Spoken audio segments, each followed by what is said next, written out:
Welcome to Business Analysis Techniques. This is your online instructor, Diana Block, and I am excited to work with y'all this quarter. The first thing I want to do before we get into the course material is I want to make sure I point out to you the Blackboard IM tool. I have my window open here so that I can see who in my class is online and I can see if anybody has messages for me. This is a great tool because you can contact me and ask questions or discuss things with me instantly and during my office hours, which are posted in the instructors area. And also, anytime that you see me online, even if it isn't the instructor office hours, if you see the green dot next to my name and I'm online, you can certainly ask me any questions or talk to me. So this is a great tool, and I really want to take some time to encourage you all to sign up for it, view my office hours in the instructor area, and download this. If you're not sure, you go to the tools menu to download Blackboard IM, go to tools, and that will be there for you. So this will be a great way for us to stay in touch. So if you have any questions about that, you can also send me an email. You can always email me and I'll respond within 24 hours, but I just want to make sure you know that the Blackboard IM is also a great tool that's available for you. So getting on to the class material, I also want to make sure you look at the late policy that is posted in the course content area. Make sure you understand that no late work is accepted in the class. If you have work things scheduled, vacation scheduled, make sure you plan ahead and work on those things to submit them early rather than late. That way there's no misunderstandings between us later regarding late work. So I want you to go ahead and make sure you take a look at that as early in the week as you have a chance, and keep that in mind. So let's go ahead and look at chapter or unit 1, which also happens to be chapter 1, where you're going to do some reading about introductory information related to quantitative analysis and probability. And just to help you get started here, I want to go ahead and look at this week 1 assignment. I'm trusting that you're going to do the reading as you're supposed to. You're not going to skip over that. But I want to look directly at the assignment so that once you've done the reading and reviewed the PowerPoints, you understand what I'm looking for in this assignment. So I'm going to help you get started. Also, if you need kind of an Excel refresher, this will help too. So this is the first page of the assignment. You see I just clicked that open here from the Unit 1 content area. And your first thing you're going to do is read this first page about academic integrity. We're trusting that everyone is going to do their own work. So you'll just certify that here by reading through this information and putting your name down. And then you will be able to move on to the first problem in the assignment. So when you look at this first problem here in the assignment, you're going to read the information that you have in this paragraph, first of all, and it's going to explain to you some information about creating some programs for a football game, and it tells you some information about fixed costs. So you want to make sure you enter the total amount of fixed costs into the cell below. Into cell B3 is where you're going to enter the total fixed costs. And there's some information in the article that tells you what the fixed costs are. So make sure you include all of those. Then you're going to enter the information regarding variable costs. The article is going to tell you what the variable costs are per unit.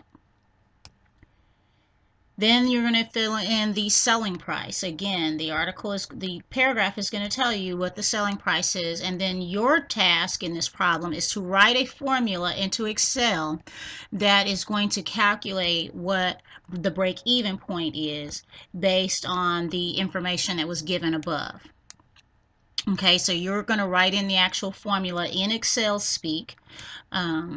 That's going to tell us what break-even point is given a certain amount of fixed costs, variable costs, and selling price.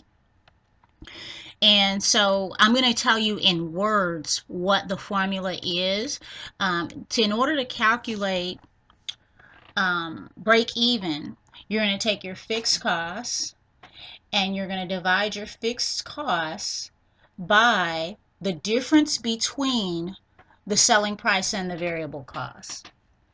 And so I'm going to attempt to write that out in words here for you. And again, you're going to actually put in the formula that uses the cell references for the information that we have here. I'm just walking you through verbally the formula that you're looking for. And I'm going to try to make Excel show you my written formula.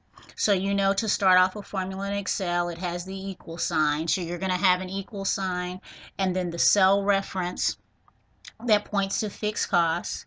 Divide that by the difference between the cell references for the selling price and the variable cost.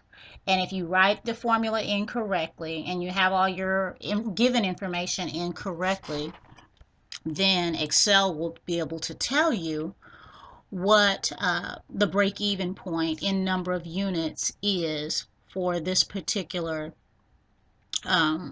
problem. So I've moved on to problem 2, and this is a little bit similar, but there's more steps to it. In this one, we're going to calculate profit. But again, we've got some information that's given to us in the article, and so we're going to fill out that information. Actually is already filled in for us this time.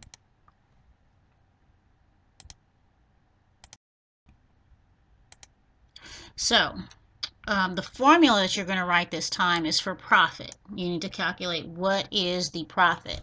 So the profit is going to be the number of units sold multiplied times the selling price. And from that amount, you're going to subtract the variable costs times the number of units sold minus the fixed costs. That is, in words, what your formula should say. So you'll have to write the formula in Excel speak, and I'm trying to make it show you my written out in words formula because it keeps wanting to do calculations, which you want it to, but I'm just trying to show you the formula. So let me see if I can do that. But again, you're going to take basically your selling price times the number of units sold. That's going to give you your total amount of sales. And you're going to subtract from that all your costs, which is the fixed costs. So you've got to multiply fixed costs times the number of units sold. And, oh, well, let me make sure I'm saying this right. Because I think I mixed the word up. You're going to take your selling price times the number of units sold. That is going to give you your total sales. You're going to subtract from that your variable costs times the number of units sold. And you're also going to subtract your fixed costs.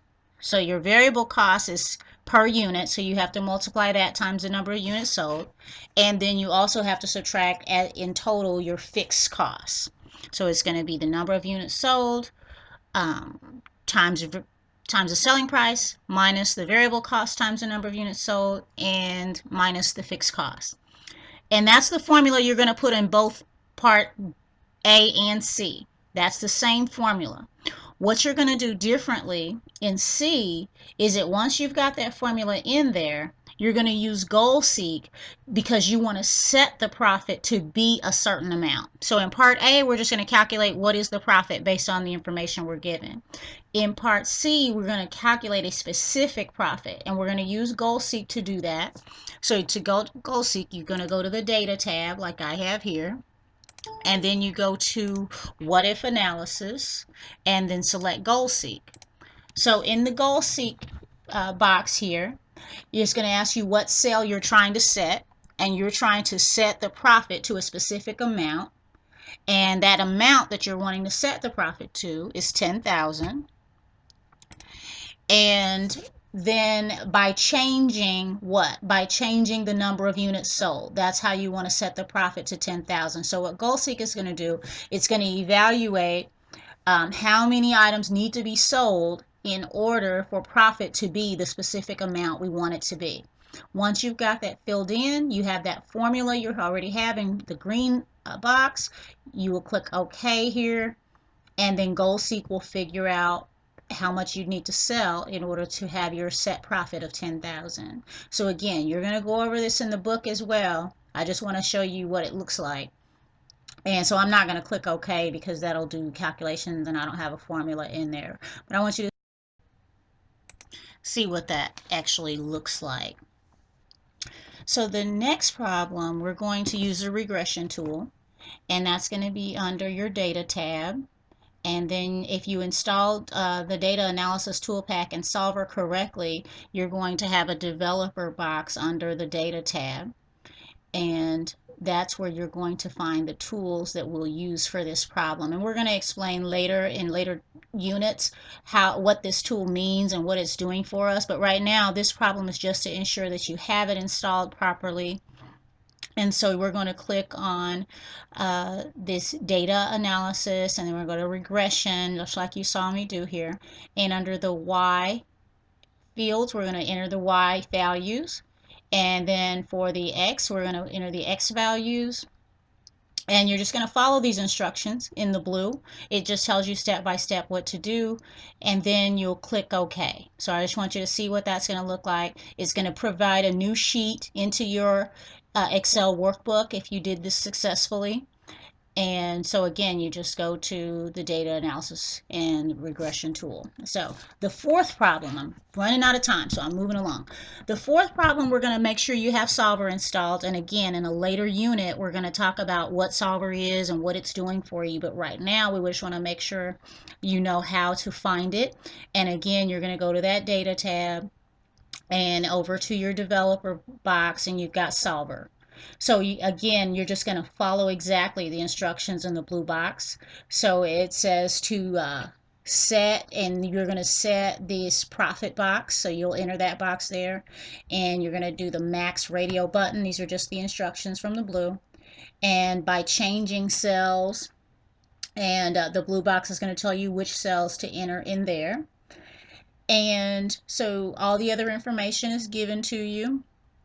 All you're going to do is enter it as is the instructions in the blue box, and then you will click solver. It'll give you a box saying, are you sure you want to keep the solver results? And then you'll click yes, and it'll update your spreadsheet.